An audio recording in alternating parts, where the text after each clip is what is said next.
Hello guys, তোমরা সবাই কেমন আছো? আশা করি ভালো আছো। আমিও খুব ভালো আছি। আরও একটা নতুন ব্লগে তোমাদের সবাইকে ওয়েলকাম।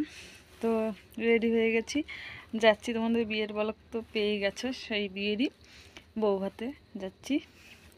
তো দেখতে থাকো আর সঙ্গে থাকো। তো আমাকে কেমন লাগছে অবশ্যই কমেন্টে জানাবে। তো এখন বাজে রাত্রি 8:30, আর এই দেখো রেডি হয়েছি। তো দেখতে থাকো। বাড়ি থেকে তো বেরিয়েই পড়েছি, কিন্তু রাস্তায় বেরিয়ে দেখি দেখো কি অন্ধকার দেখাচ্ছে না।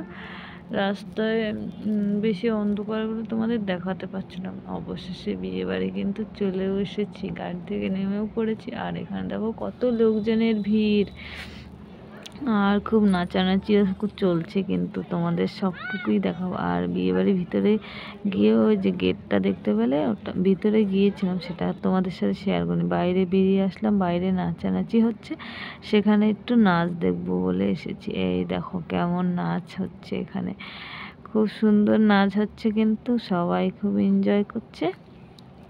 আর নাচানাচি করে দেখে এবার চলে এলাম যেখানে বউ বসে রয়েছে, কোণে। সেখানে তো ওই যে অনেক লোকের ভিতরে, তোমরা দেখতে পাওনি, ভিতরে রয়েছে। আর এখানে খাবারের দিকে চলে যাচ্ছে এখন। আর বাইরে দেখো এত কুয়াশা পড়ছে, মানে ঠান্ডা, যে সাদা সাদা দেখতে পাচ্ছ ওগুলো কিন্তু সব কুয়াশা, ঠান্ডা পড়ছে, এত ঠান্ডা লাগছে, বাইরে পুরো সাদা হয়ে গেছে ঠান্ডা লেগে, এত ঠান্ডা। এই দেখো, তারপরে পাপান ওইদিকে ঘুমিয়ে পড়েছিল, ওকে আবার ওদের বিয়ে বাড়ি যে বাড়িতে গেছি ওই বাড়িতে ঘুমিয়ে খাটে শুয়ে দিয়েছি। আর এখানে দিদি দেখো, আর এখানে খেতেও বসে পড়েছি। খেতে বসে এই যে বরমশাই আমার পাশেই বসেছে, আর পাপান দিদি আর দিদির মেয়ে আর ছেলে বসেছে।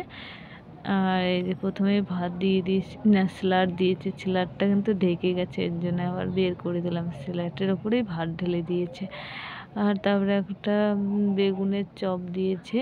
আর এদিকে খাওয়া হয়ে গেছে, বেরিয়ে পড়েছি। খাইয়ে নিয়ে এবার হাত ধুতে গিয়েছি। তো এই ভিডিওটা তোমাদের কেমন লাগছে অবশ্যই জানাবে। ভিডিওটা এখানেই শেষ করব।